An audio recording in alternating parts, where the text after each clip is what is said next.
Good morning, everybody. Happy Wednesday, is it today, fellas? Welcome to the Security Squawk podcast, where we bring you the business of cybersecurity. I am your co-host, Brian Horning, here with Reginald Andre, coming to you from his phone due to some technical difficulties. Randy Bryan, he's from Tech Rescue in Texas, USA. Yep, deep in the heart of Texas, USA.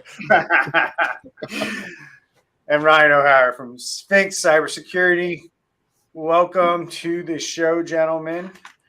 Randy, what's the fee? Let's give him the fee before we Yeah. So our fee is no money. Our fee, we want you guys to like, subscribe, comment, interaction on our site or on the podcast by doing that. Also by sharing it out to your friends, family, coworkers.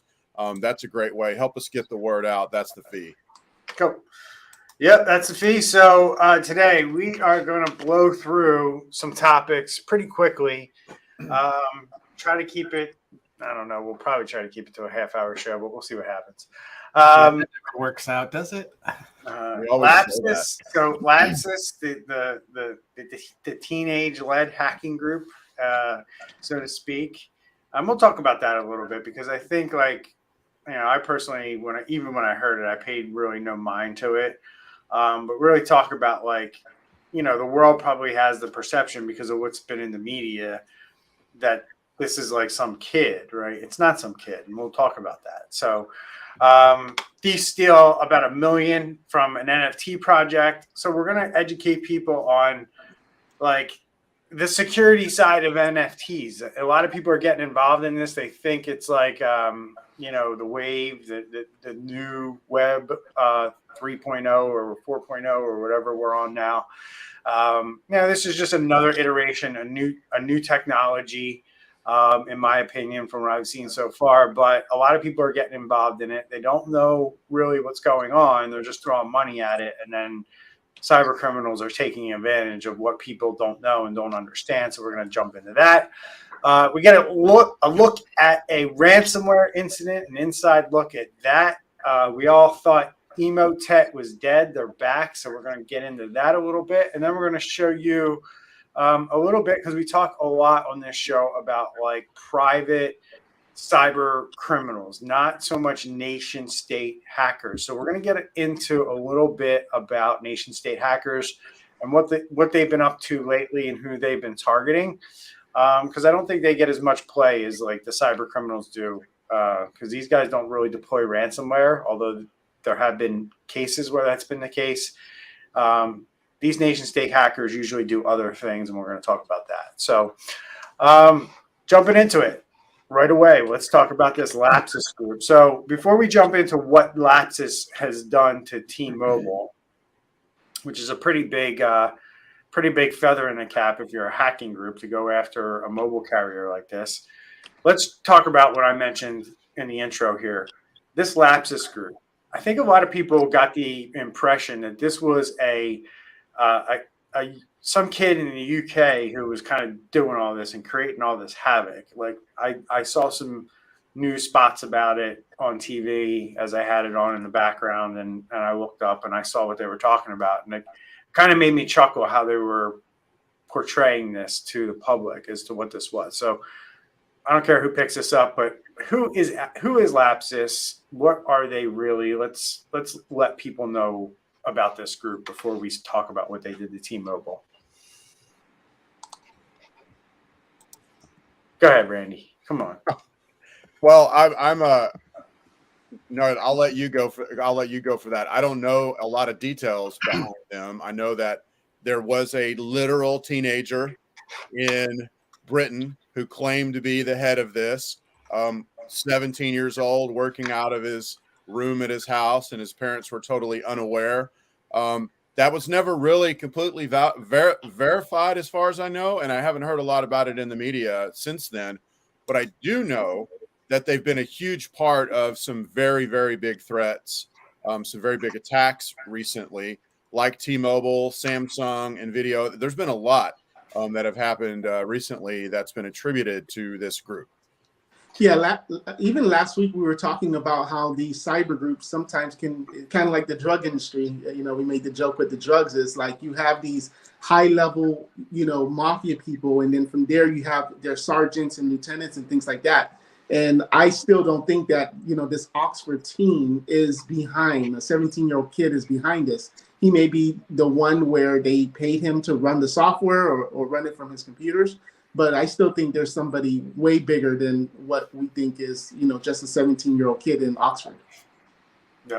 And that's the thing with these groups, though. It's never one person. There's a bunch of people behind. So even if that was the leader, I mean, they didn't miss a beat and they kept moving. So is he kind of the Lee Harvey Oswald of this group? could be.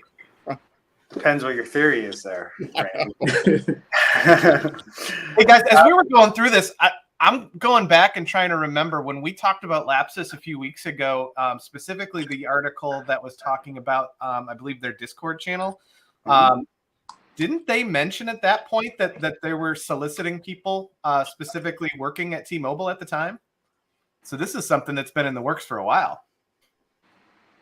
Yeah, and these guys, the difference between this group and the other hacking groups that are out there, why they're a bit different, is they're doing all of the bragging and they're doing all the stuff that usually we see occurring on the dark web.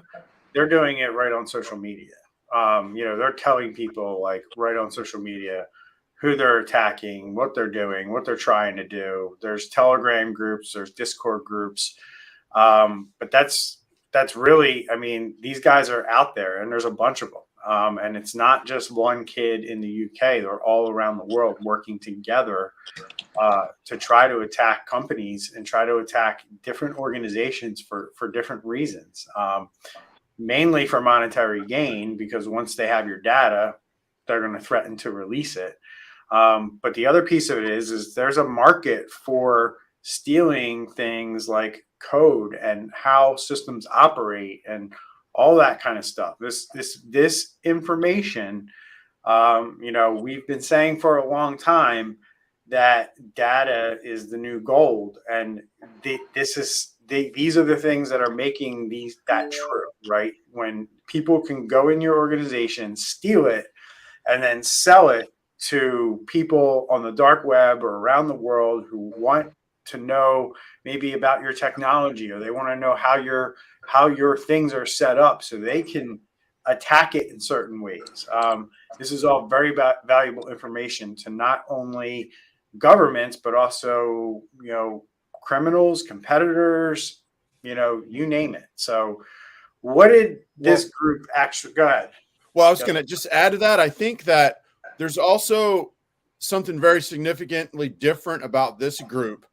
And probably you kind of nailed it on the head. You said people all around the world working together. I think that's different than your typical ransomware group. Your typical ransomware group has this software that uses vulnerabilities. It can live off the land, if you will. So once it's in the network, you know, it can start doing stuff. Lapsus over and over and over is getting into networks with things that should have been fixed already, like old VPN credentials and, you know, other credentials, things like that. Like they're doing some things that are pretty much like bread and butter, like 10 years ago, 5 years ago stuff, as opposed to like, you know, this amazing like software program somebody wrote.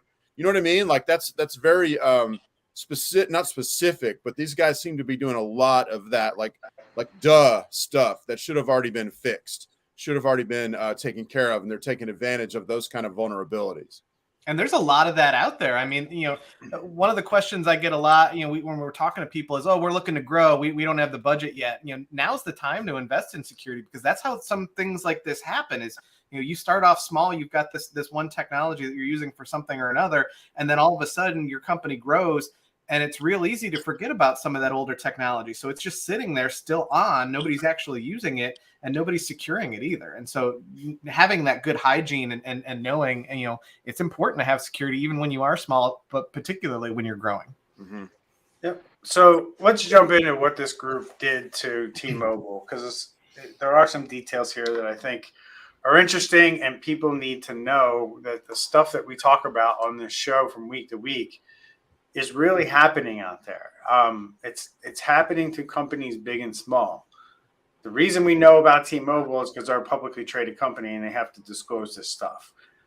If you're not publicly traded, you don't have to disclose this stuff. You probably do, but you think you don't. And, the SEC is not going to come knocking on your door unless you're a publicly traded company.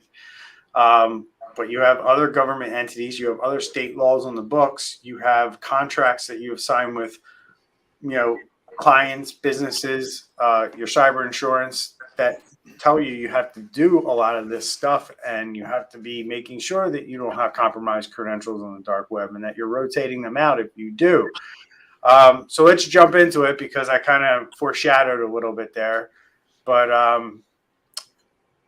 what happened to T-Mobile? What did Lapsus do to them? I mean, they basically got on the dark web, got credentials to T-Mobile's VPN, some credentials that, from who knows where they were leaked onto the dark web, got into T-Mobile's network using those. Then they got into T-Mobile has a program for its customer database called Atlas. Then they used Atlas to try to get into the FBI and the Department of Defense accounts while they were inside T-Mobile, which kind of says to me like it doesn't really give credence to the fact that we've got supposedly a teenager at the helm of this, because they went right for the Department of Defense and the FBI. According to T-Mobile, they discovered that someone was in the network, and then they were able to mitigate. And then they've said what we always hear right away. What is it, Ryan? You know what it is. No data was accessed or compromised. Yep, Right. that spelled out right away. This is version 1 of the story. Come back in about 2 weeks, and we'll find out how many credentials how much customer data actually was accessed. Exactly. See what really happened. Yep. But that's basically the gist of it. And it's interesting because you see the layers of security that, okay, let's just say the VPN password got leaked. Okay, fine. But then where's the extra layer that, okay, now that someone has VPN, how do they get into the Atlas? Where's the two-factor on the VPN? Yeah, exactly. Yes. Right. So, and the other thing is that one of the goals of this group is to get access to a company like this so they can do SIM swapping attacks, which basically nullifies your multi-factor authentication if you're using text message and not like an authenticator app or some other form. Hackers are going to be going after your mobile numbers and your SIMs to try to see if they can get into your accounts that way, hoping that a text message comes through to them when they try to log into your account. These are all tactics that are going on right now at scale to try to get into your system. So a couple things T-Mobile did come out and say that when they tried to access the DoD system, they were unsuccessful because there was another layer of security there to get to that information, which they don't believe they were able to do. So while they were in there poking around, they got caught. They basically figured out that somebody was in the network. So again, we've heard about this Lapsus group being quote unquote not sophisticated, meaning that they usually are detected inside of a network. But they got in, right? You got to give them some credit because they got in. And now, it's going to take time, money, and effort for T-Mobile to go figure out what actually happened here. And then, as we always say on the show, right, it'll be Friday afternoon in the middle of summer, right before a holiday, where they release a press release that says, "Oh yeah, millions of accounts were accessed by Lapsus back in April." And by the way, at the end of this story, it references some of the other recent attacks, and we're not even a year away from their last big one that involved 40 million customer records. Right. Yep, exactly. T-Mobile's been hit quite a few times. I guess people are willing to give up security for cheap mobile service. I don't know. But I'm not here to say that one organization's security is better than another, but makes me wonder, that's a lot of hits Mhm. in a few years. And, going back to Lapsus, I think they were the ones that hit the Brazilian Ministry of Health in February of 2021. So they are after data. Like, it's no joke with this group. Like, they're not trying to deploy ransomware.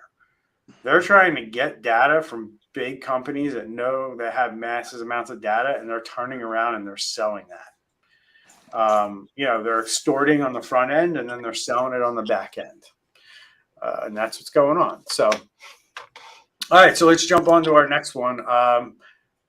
So this is one we wanted to talk about because we are moving into a world of crypto, NFTs.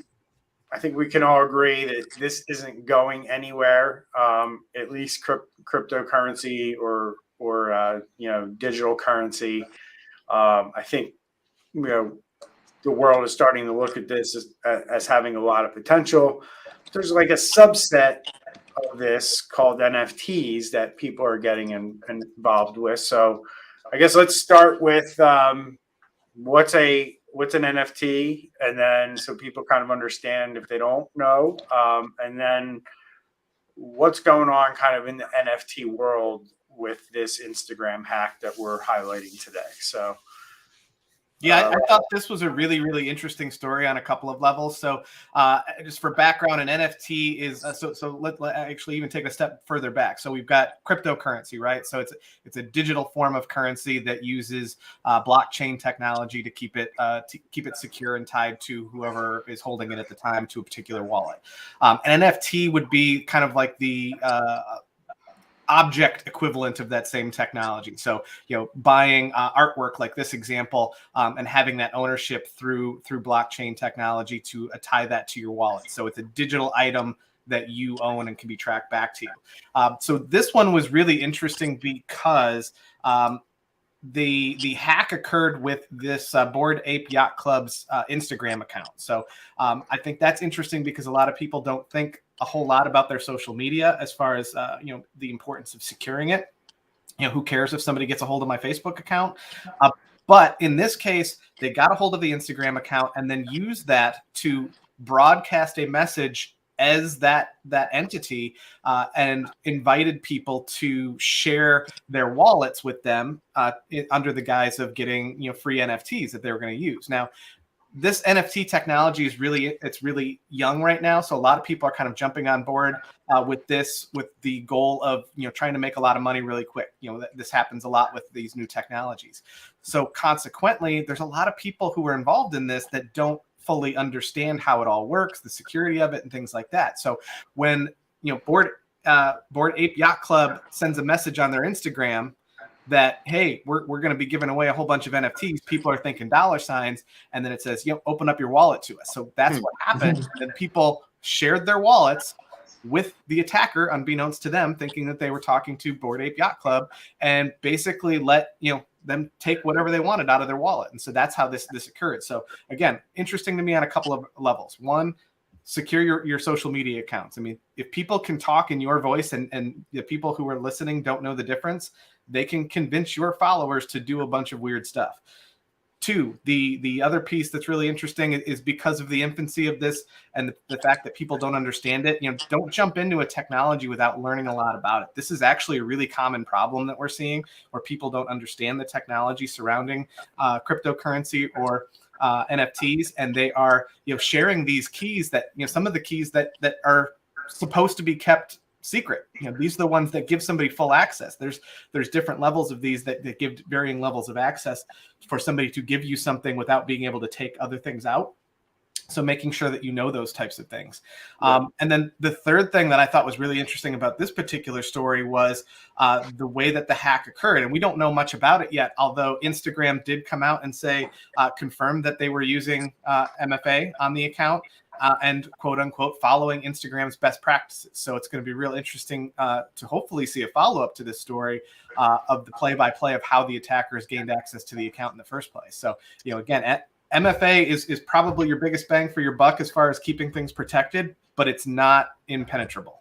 Yeah, and a couple of things there, right? Number one, if you don't know what an NFT is, I don't know if you said it, but stands for non-fungible token, right? So what Ryan described, while it is very similar to what happens on the blockchain, what was stolen here is actual, like, pictures. They're unique JPEGs that are tied to the blockchain, right? You can't just right click on these images and copy and paste them and say you own it too. That's not how this works, right? So think about it like this. I have these pictures that I purchased from artists, right? And they some of these could be worth 200,000, 300,000. The lowest priced one in this story was 138,000. Right. And these guys gave their wallet address that contained these digital pieces of artwork, and they just literally came in and took them. So it wasn't like stealing like a coin. It was stealing something digital that is deemed to have value. And that's what these guys took. It'd be no different in the real world than somebody walking into your house and stealing your art collection, right? Except with the blockchain, they know exactly who has it and what's in that wallet address. Now it's on this individual who stole this stuff to figure out how he's gonna launder that, and get that, through the system, so it's actual, fiat currency or whatever. So that's the interesting thing with these hacks, is because they're so traceable. How do you actually move it through the system so you can gain from it? So, but I was just going to say the other thing about this that really stands out with me is when you got to the end and when you mentioned that the multi-factor was compromised. That says to me we've not seen the end of this yet, and hopefully they're not just change our multi-factor and moving on. I mean, because that's a sign that something, as simple as if they're sharing an MFA, maybe that account's been compromised. They might have some sort of key logger on one of their computers, to things a lot more nefarious, or a larger vulnerability at play that was that may have been a test. Yes. So that to me, we haven't heard the last of this yet, because they need to get to the bottom of why it happened. Yeah, and these games are using the same playbook. If you guys remember in 2020, when like Bill Gates, Trump, Biden, Twitter got hacked, and it was like a scam saying, "Hey, if you donate, X amount of crypto to this charity, I'm going to go ahead and double it." But the link that they gave you was their own pockets. Yep. Yeah. Yep. So moving right along, Randy, we're going to talk about this inside a ransomware incident, how the single mistake left the door open for attackers. So this article, if I remember correctly, talks about a ransomware attack by the Black Cat ransomware group. So what did Black Cat do to get into the network to deploy ransomware? Yeah, so this article is not very long, and it's very, very simple, from a technology standpoint, but it's great because it gives insight into what happened and how, I said it a couple weeks ago, or maybe last week, patching's like the unsexiest of all of the cybersecurity things you can do. Basically, we had a sonic wall firewall. The firewall protects your inside network. It connects your inside network and protects your inside network from the outside world, basically. Just imagine like a firewall in an actual, like a Chevy. There's a firewall. It keeps, if there's a fire in the engine, it stops the fire from coming into the passenger compartment really fast. But a firewall does the same thing. SonicWall is a brand. There was an unpatched SonicWall firewall. There's actually been a patch out for it since 2019. And they just found it on the internet, probably doing a search. They just found it out on the internet. They were able to get into the network because of that vulnerability. And then they were able to put ransomware on some of the servers. The crazy thing is that on the inside, they had segmentation in the network, which we talk about that a lot in on our show, and that's basically, hey, if they get in, you don't just give them the keys to the kingdom. Everything needs to be separated. And so they were able to get in, and they weren't able to get around as much as they possibly could have because of segmentation. But that's crazy because what they got in on, which is an unpatched Sonic Wall. Sonic Wall, you have to have a professional that knows how to patch it. You don't just go in and push a button and you're all good. So that is, for me, complexity is the enemy of security, and this is a perfect example of that. Probably they didn't have anybody on staff that knew how to update a Sonic Wall because it's not simple. But bottom line was they didn't update it. They overlooked it, or they didn't have anybody, or a combination of the above. And so it's a pretty good insight into why you need to patch things and don't overlook even the simple things. So a couple things. The firewall was injected using a SQL injection vulnerability. So essentially what that means is that the thing that you think is guarding your network from the rest of the world has a vulnerability that, like Randy said, did not get patched. It was left unpatched, so they were able to exploit it, which allowed them to gain access to the network. So in a sense, they were basically able to VPN into your network using this vulnerability, right? And then once they were in the network, then they were able to gain access to usernames and passwords. It's not disclosed how they were able to do that, but I'm going to take a wild guess and say that things were just probably not secured enough to the point to where they could snoop around the network and pick these things up. And then they were able to gain access to, and it's possible that it was just the default username and password that comes out of what's known as VMware. They were able to gain access to the VMware and then deploy the ransomware on the servers that were hosted by this VMware infrastructure. So that's really how it went down. And they were only able to hit those servers because some network segmentation was built in. But as this article explains, it's felt that the hackers weren't really that experienced. So if more experienced hackers got in there, they were probably able to circumvent the quote unquote network segmentation that was probably in place here. So that's really kind of the idea here. They got in, and then even though, the group did deploy ransomware, it could have been a lot worse if more experienced hackers were in there. They just got lucky, right? And this goes to show you that there's definitely, like, the ransomware guys don't care if you don't have full access. It's however many machines that they see that their tool gets deployed on. These other individuals got access to this network, and they got so far, and they still deployed the ransomware. There's other groups that will stay in there for weeks, months until they get that full access. They'll go hire people. Hey, I have access to this network. Can you help me get more access? Because I know if I can get more, instead of encrypting 10 machines, I can encrypt 200, 500, 1,000. And that's how it works. So anything else you guys want to add on this before we move on? I just think the concept of the single mistake is something to really drive home. I mean, it's something we see constantly.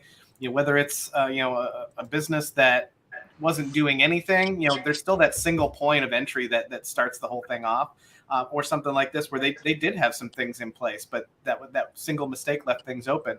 I was mentioning in the green room, we had a discussion with a prospect the other day.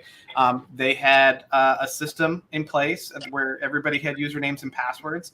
Somebody got let go a couple months ago, but they had some utility accounts just to make things easy for them in their day-to-day.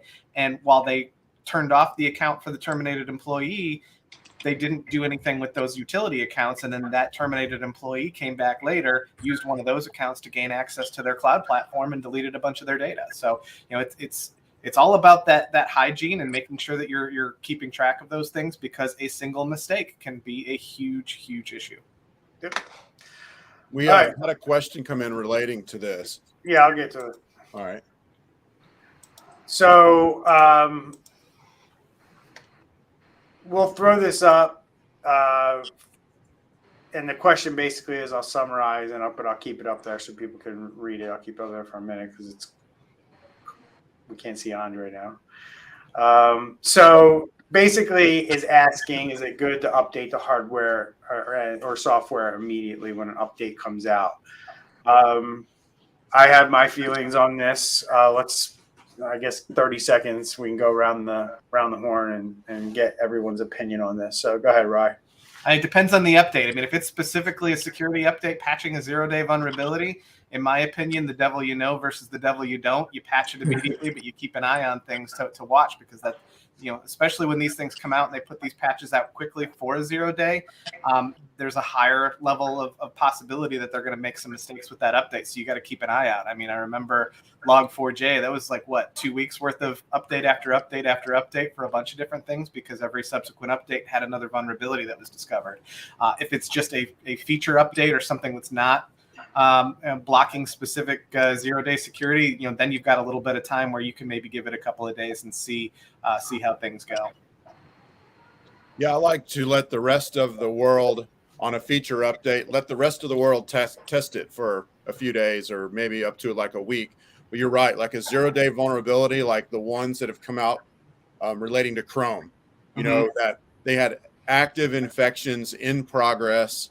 To me, that's not the kind of thing that you wait or that you delay, but if it's something that's less critical, you can wait a little bit and then see what happens to everybody else who did it right away. But bottom line is you've got to update stuff. You can't put it off. That brings up a whole nother question of ease of use. There's sometimes things are easier, like delaying all your patching might be easier, but because that can create problems if it breaks things. But the easier path is not always the best path. Yeah, you can get access to all of your things from the cloud, like all of your firewalls from the cloud. Well, that means they're all opened up to the internet. You got to really weigh these kind of things out. So I say I would rather patch and have to deal with the results than not patch and get an infection. And think about it this way too. I mean, I would argue that there's probably not a software in the world today that doesn't have a vulnerability sitting there waiting to be discovered. Yep. So this is going to happen no matter what, whether it's a vulnerability in that patch that's patching something we know about, or just another vulnerability just sitting in the software waiting to be discovered. Yep. They're all vulnerable.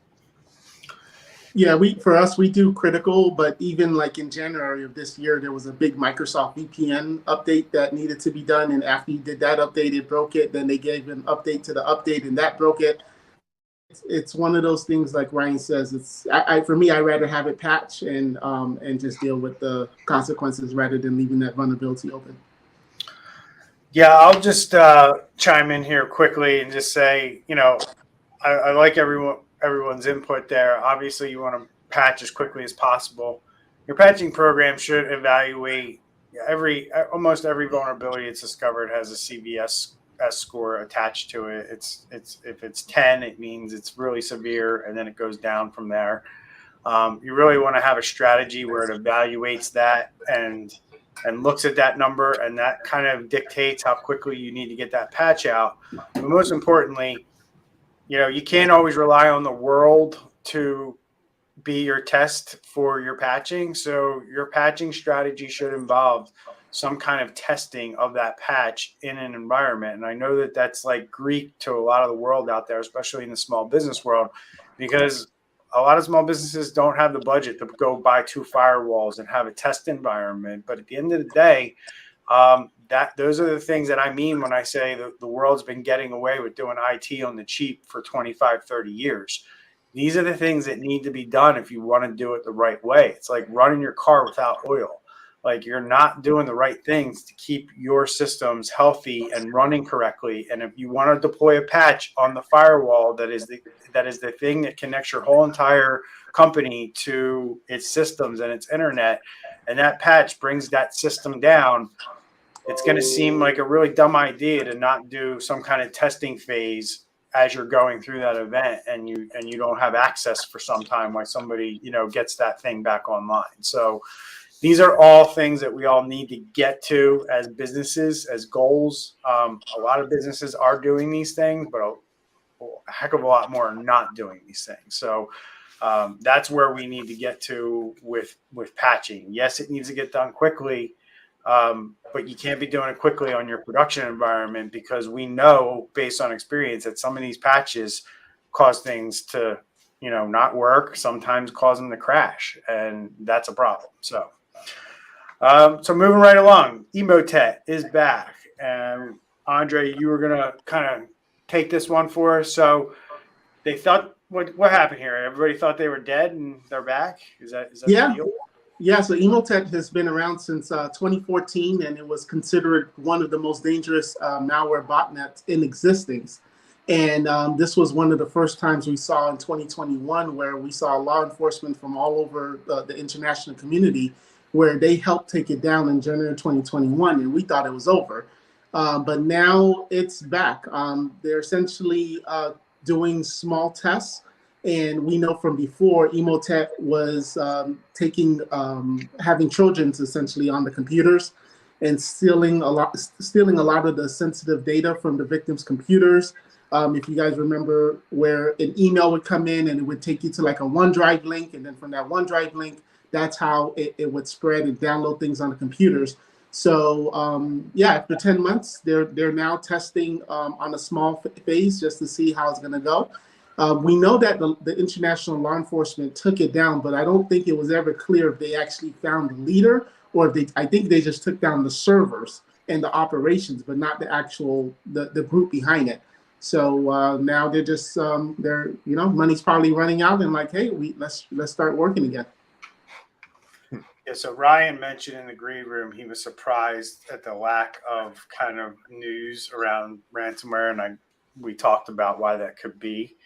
And he said, well, I just get the sense that this is kind of like the calm before the storm. And this is another indicator to me that this is a calm before the storm. When you see this group start testing new tactics, right? Because think about all the vulnerabilities that have come out in the last year. So now these guys, what they do is they automate and they build software that tests IPs and goes around networks and figures out if you have any of these discovered vulnerabilities on your network. So, it takes time to program and build these automated tools. The same for us. When we build tools that defend, these guys that are building tools that go on offense, it takes some time to build it. And then they go into a testing phase. Does it work?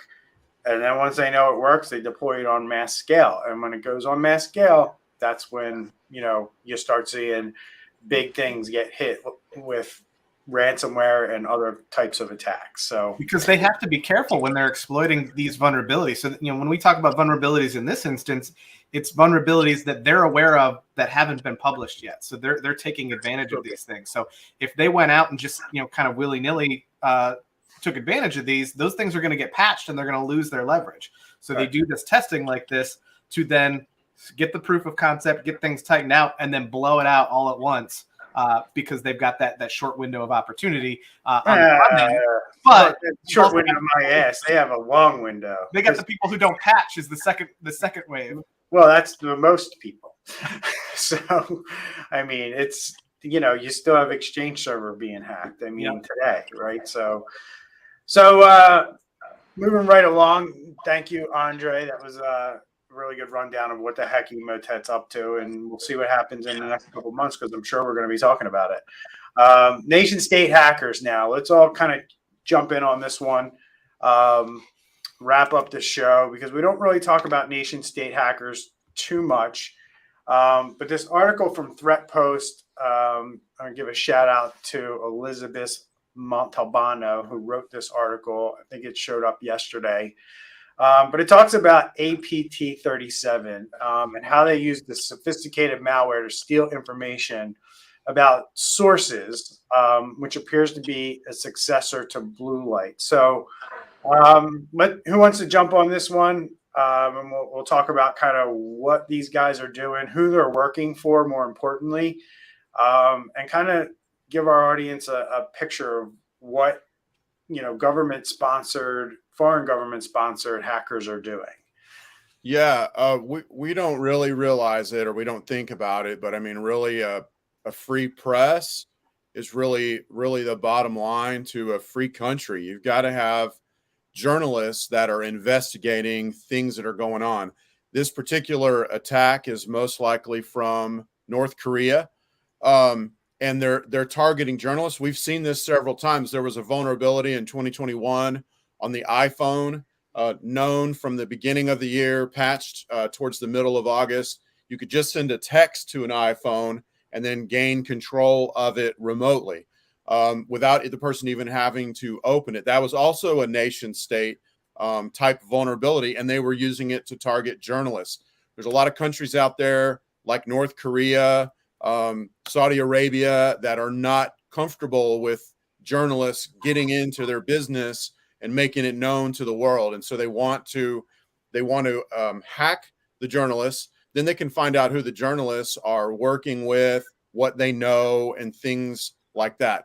This particular one was actually spread by a document, a link in a document that's got all the right looking icons and all the right looking URL things, but you click on it, that downloads a payload to your computer.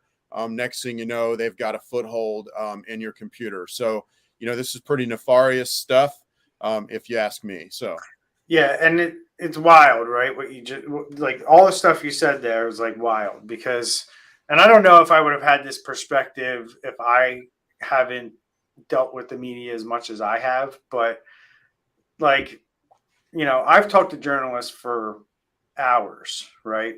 For a article that I'm quoted in for 2 sentences, right?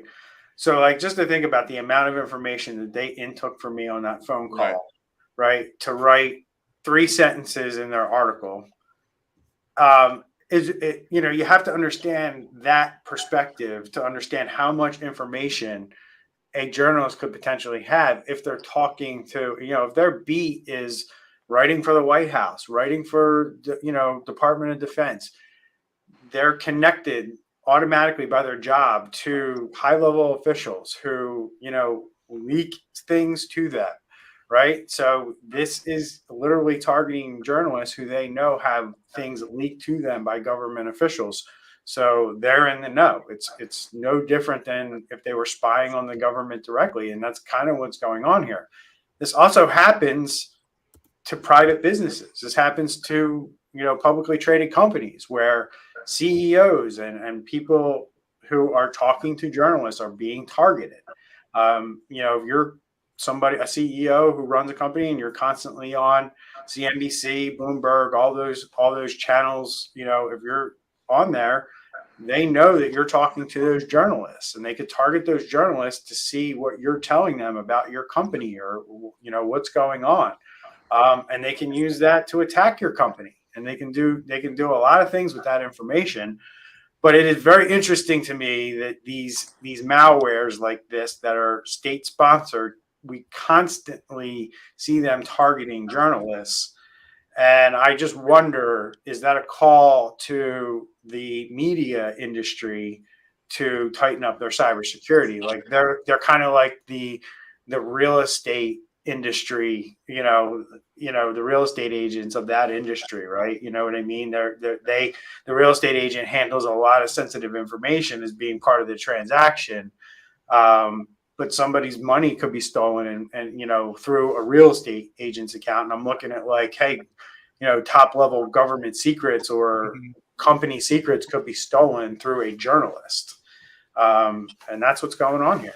I think they just need to really be aware of that fact and maybe have some of these discussions a little bit differently, instead of having that discussion with an anonymous source on your phone that could have an unknown vulnerability that they're using, as a spy tool to listen to you. Maybe you need to have that conversation someplace in a secure location, without any electronics in play. We no longer live in the world that we see in spy movies where people are planting bugs in lamps and things like that. We're carrying around the bugs with us, and they're being exploited by these vulnerabilities that these nation state hackers have and safeguard and don't let anybody know about, so that they can use them for as long as possible. Yeah. And even look at the anonymous source that you mentioned. So that's a perfect double extortion. Mhm. They're going to go both to the journalist, news agency, and the anonymous source and say, we know you've been leaking this information. You work for the federal government or whoever, and pay us, or we're gonna leak it. And that would just be horrendous. And some of the tracking data that's available just, from things like, again, going back to social media, something that people think is just, an innocent little tool. But when you start looking at the data that they capture for tracking, like, it's not difficult to take and cross-reference some of this data and figure out, oh, we don't know, they were using a burner phone, but this person, was in this location at the same time as this call. I mean, it's not that difficult to figure out, even using tools that are available to the average consumer. And I think we might have mentioned this on the show the last time, and I'm going to try to wrap up with this thought, but in the spirit of our friend, things have changed, right? And what people need to understand is Microsoft Office, M365, O365, that's not your granddad's Microsoft Office. There's a whole thing going on behind the scenes with Microsoft Azure and how your employees and the people that work for your company are authenticating and being licensed to use these apps that I don't think most of the world even understands. You're essentially joining without knowing it, because you just need to buy Office. You're joining the Microsoft Cloud ecosystem, and there's security that's kind of comes along with this that a lot of people just aren't aware of. And all of this stuff is now on your device. They're making it very easy. They want you to use the phone. They want you to use these apps on your phone. They want you to have OneDrive, SharePoint. They want you to be able to access all of these things from your phone. And if you're not managing these phones correctly, if you're still letting employees use their own phones to access your stuff, this is the type of malware that lives out there that is going to be able to allow nation states and other criminal hackers to get into your Office 365. And in the very near future, I think the rest of the world is going to understand what I'm saying right now, because as people uncover what's really underneath the hood of M365 and Azure, people are going to be blown away to realize how much all this stuff is tied together, and how access through one account, meaning your Office programs, led to access to your email, all the files that you store in OneDrive now, because you thought this stuff was just easy and convenient. And now you've been hacked and you just realized everything you've exposed yourself to. That's what's going to happen in the future, guys. So, and I know you're on board with me on this one, Randy, with the phones. But that's it. I mean, it's really that's the biggest thing that I read in this thing was they were able to put embedded malware, to steal the API keys that are used to authenticate you into the Microsoft Cloud. And this is a big deal. This is a big exploit that a lot of security researchers are looking at, where Microsoft, you log into Microsoft and it puts cookies on your phone, on your computer. And if you're still active in that session, or you don't close out that session, or it doesn't kill itself properly, hackers can be in your account at the same time by just this thing called cookie stealing. And it's very easy to do if you have malware. The minute you log into something successfully, you have these cookies on your system, and there's malware that steals those cookies and now puts it on my system. And now Microsoft thinks I'm you. And it doesn't ask me to authenticate. It just assumes that I'm you, and I can just freely move about your email and whatever else you have in the Microsoft ecosystem. So that's the reality of it. Anything else you guys want to add before we end? Nope. All right, We're really timely on that half-hour target you shot for. Hey, we're only 19 minutes over. So, all right, guys, thanks for your input. We'll see everyone on the next episode next week. Take care, everyone. Have a good one. See y'all later. Bye.